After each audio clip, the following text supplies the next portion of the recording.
परमेश्वर के नाम को महिमा मिले। सबको जय मसीह की।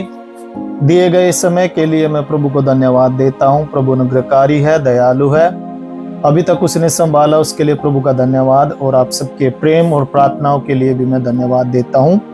और आज हम परमेश्वर के वचन से मनन करेंगे। जो आज हम परमेश्वर का वचन अध्ययन करेंगे, फिलिपियो 2 अध्याय और उसकी 21 आयत से हम परमेश्वर का वचन है जो इस समय देखेंगे। फिलिपियो 2 की 21 में लिखा हुआ है, क्योंकि सब अपने स्वार्थ की खोज में रहते हैं, ना कि यीशु मसीह की।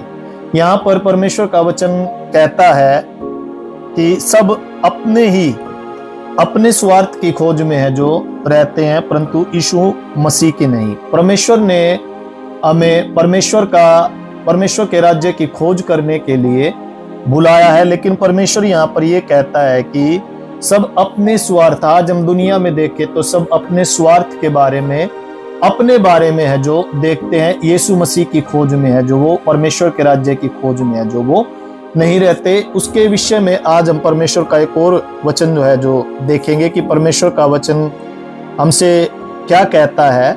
हम उसके लिए निकालेंगे मरकुस की किताब 8 अध्याय और 33 आयत। मरकुस 8 की 33 में लिखा हुआ है, परंतु उसने फिर कर अपने चेलों की ओर देखा और पतरस को झिड़क कर कहा, हे शैतान, मेरे सामने से दूर हो, क्योंकि तू परमेश्वर की बातों पर नहीं परंतु मनुष्यों की बातों पर है जो मन लगाता है। यहाँ पर ऐसा क्या बात हो गई थी जो प्रभु यीशु मसीह ने अपने शिष्य को, अपने चेले पतरस को शैतान कहा और कहा कि मेरे सामने से दूर हो जा, मतलब मेरे सामने से हट जा। ऐसा क्या हो गया था कि यीशु मसीह ने अपने चेले को ये बात है जो कहनी पड़ी।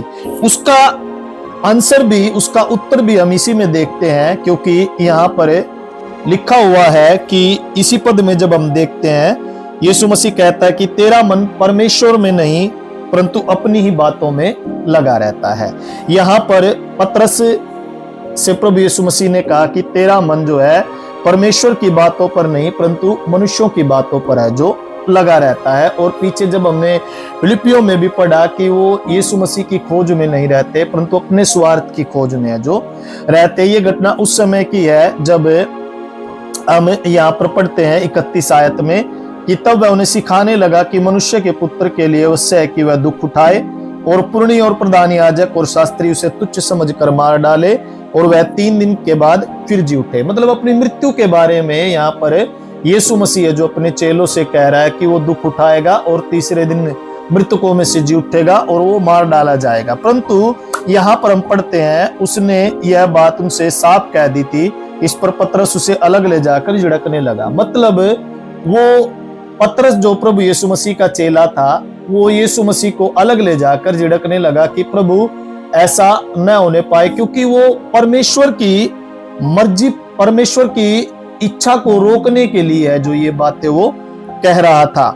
आज हम यहाँ पर देखते हैं कि ये सब बातें जो है दुष्ट हमारे मन में लेकर आता है जब हम परमेश्वर के राज्य को बढ़ने से है जो रोकते हैं, और वो मनुष्यों की बातों पर है जो मन लगाता है। और उसके विषय में यहाँ पर यीशु मसीह से कहता है कि ये शैतान मेरे सामने से दूर हो जा, क्योंकि तू परमेश्वर की बातों पर नहीं परंतु मनुष्यों की बातों पर है जो तू मन लगाए रहता है। आज हमें ये देखना है कि हमें संसार की बातों पर मन नहीं लगाना है, बल्कि परमेश्वर के राज्य की बढ़ोतरी के लिए हमें परमेश्वर की राज्य की हम कैसे बढ़ोतरी कर सकते हैं उस बातों पर है जो हमें मन है जो लगाना है। यहाँ पर पतरस जो है अपने आप को ये दर्शाना चाहता था कि मैं यीशु मसीह से प्रेम करता हूँ, इस कारण वो यीशु मसीह को अलग ले जाकर झिड़कने हैं जो लगा। लेकिन यीशु मसीह ने उससे कहा कि ये शैतान मेरे सामने से दूर हो जा, क्योंकि तू परमेश्वर की बातों पर नहीं अपने